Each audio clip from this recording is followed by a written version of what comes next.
उठा रहे हैं कि पार्लियामेंट का सेशन शुरू हो रहा है मंडे से और आज ही इस चीज को क्यों सामने लाया गया। सवाल कई और उठ रहे हैं। सवाल ये भी उठ रहे हैं कि वहां से बाइडेन जा रहे हैं, ट्रंप आ रहे हैं, तो इक्वेशन जो है भारत के साथ उसको बदलने की कोशिश की जा रही है। क्वेश्चंस कई सारे हैं।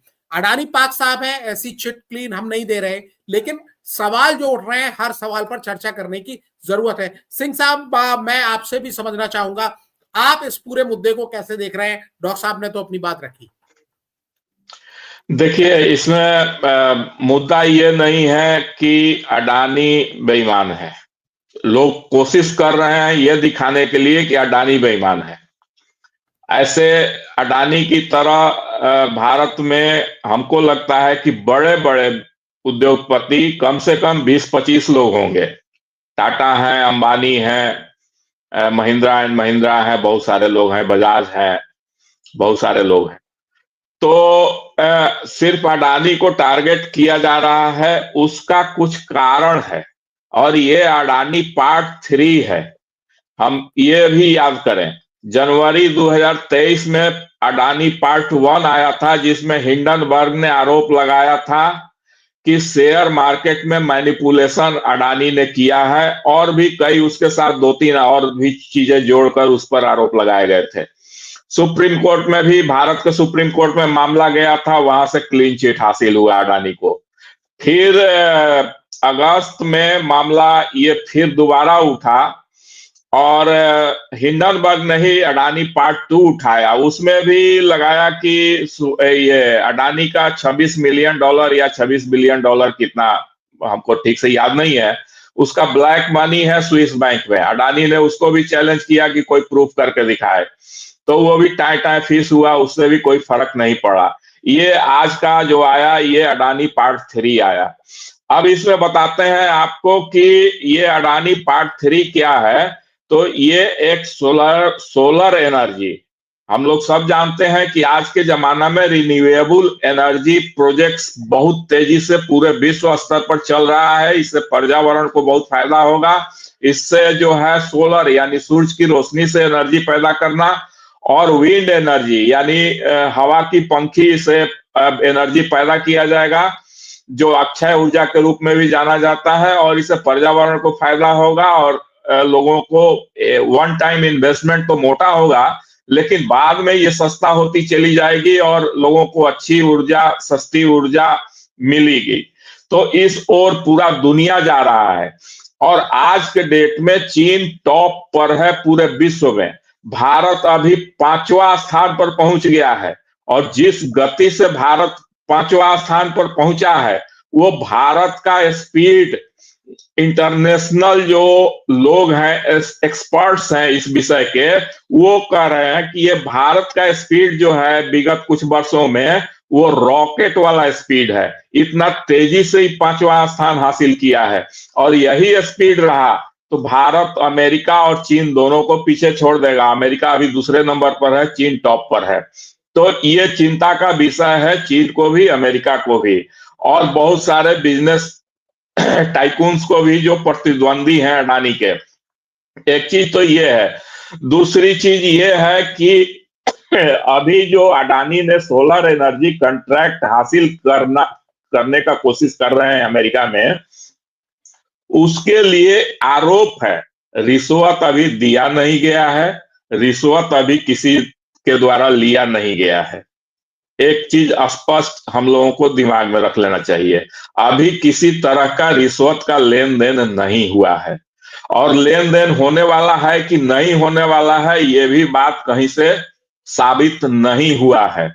ये सिर्फ एक आरोप है। यूएस डिपार्टमेंट ऑफ स्टेट जो है उसने कोर्ट में मामला दायर कर दिया है न्यूयॉर्क के एक अदालत में और दूसरी एजेंसियां जो हैं इस आरोप पर जांच अपनी शुरू कर दी है। इवन एफबीआई इस मामले को देखने लगी है। ठीक है, लेकिन एक आरोप है। वो आरोप क्या है कि $265 मिलियन यानी 2200 करोड़ रुपए भारतीय रुपया में इतना रिश्वत देने की योजना अडानी ग्रुप के द्वारा बनाई जा रही थी, ये सोलर एनर्जी कॉन्ट्रैक्ट हासिल करने के लिए। तो ये चीज है।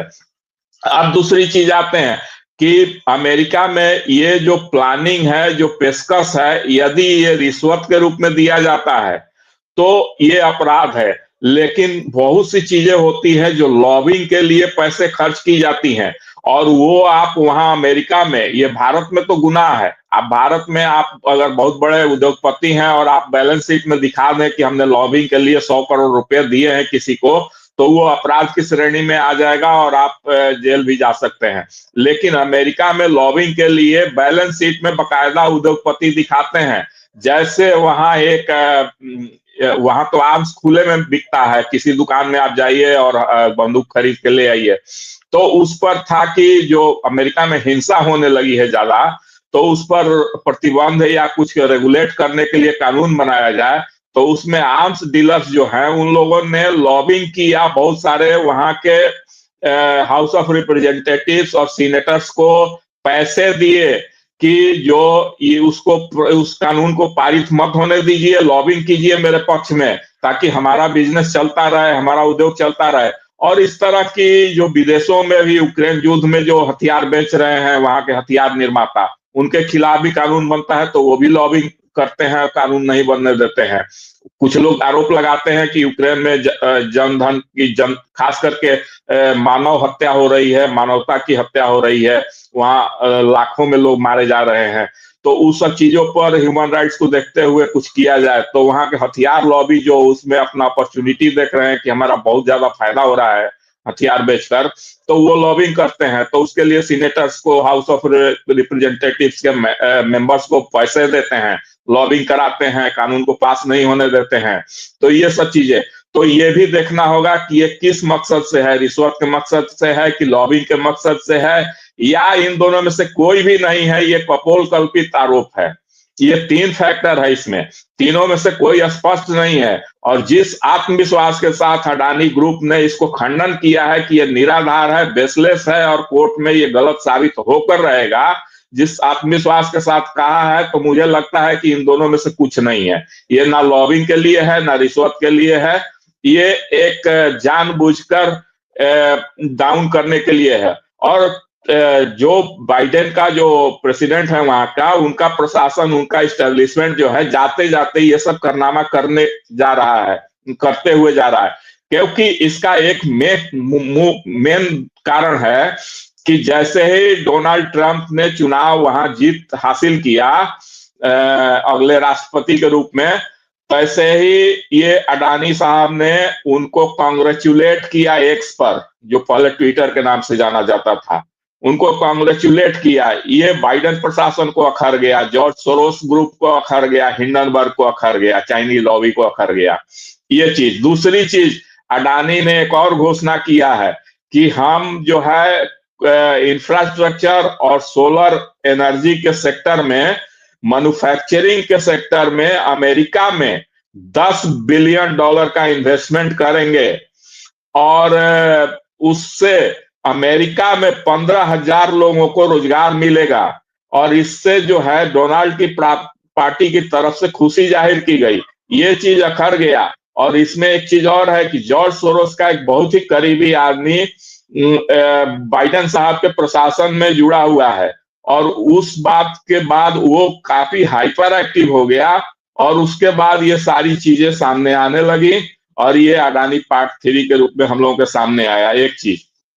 अब आते हैं थोड़ा सा राहुल गांधी जी के अथी पर, कि राहुल गांधी जी एकदम अचानक इस तरह के वो चीफ जस्टिस के कुर्सी पर बैठकर बोल रहे हैं, ऐसा प्रतीत हो रहा है कि तुरंत इसको अरेस्ट कीजिए, तुरंत, और इसको इंट्रोगेट कीजिए, और फिर इन्वेस्टिगेट कीजिए। तो इस तरह से बोल रहे हैं। तो यही फॉर्मूला आप पर भी लागू हो सकती है। नेशनल हेराल्ड केस में आप बेल पर हैं, तुरंत आपको भी अरेस्ट कर लिया जाए, आपको भी इंट्रोगेट कर दिया जाए, आप पर भी इन्वेस्टिगेट कर दिया जाए, आपको भी जेल में भेज दिया जाए, जेल में डाल दिया जाए, बैठा दिया जाए। तो ये तो आप पर भी लागू कर। एक विपक्ष का नेता, भारत जैसे बड़े देश के, बड़े डेमोक्रेसी के विपक्ष के नेता, राष्ट्रीय पार्टी का पूर्व अध्यक्ष, अगर इस तरह का गैर जिम्मेदाराना वक्तव्य देता है, उसको बहुत ही जिम्मेवार होना चाहिए। लेकिन अगर दूसरे रूप में, जैसे दूसरा रूप क्या हो सकता है, अगर राहुल गांधी जी का एक दूसरा रूप है कि नहीं, हम पार्टी का पूर्व अध्यक्ष नहीं है, हम विपक्ष के नेता नहीं है, हम उस पार्टी का मालिक हैं, मालिकाना हक है वो उस पार्टी के ऊपर मेरा, और वो पार्टी मेरी निजी जागीर है, और उस रूप में हम बोल रहे हैं तो सही है। अगर ये इस रूप में बोल रहे हैं कि अर्बन नक्सल्स का एक भारत के अंदर एक ये रहा है, रोल रहा है और एक मकसद रहा है कि चीन या अन्य बाहरी ताकतें, दुश्मन ताकतें के लिए यहाँ पिच तैयार करते हैं, यानी आंतरिक डिस्टेबलाइज करके, आंतरिक राजनीति को, आंतरिक स्थिति को, आंतरिक सिचुएशन को डीस्टेबलाइज करके, यानी अस्थिरता फैलाकर, यहाँ के औद्योगिकरण के माहौल को खराब करके, यहाँ से उद्योगों को भगाना या बाहर से उद्योगों को नहीं आने देना, मैन्युफैक्चरिंग सेक्टर को नहीं ग्रो करने देना, ये उनका मकसद होता है, ताकि इसका फायदा चीन को मिले और चीन का मैन्युफैक्चरिंग सेक्टर जो है मजबूती के साथ जमा रहे। तो तो उस अगर अर्बन नक्सल वाला लाइन पर राहुल गांधी जी चल रहे हैं तो फिर तो उनको मुबारक हो, वो सही कर रहे हैं। तो ये सारी बातें हैं जो इसमें सोचने लायक बातें हैं जी।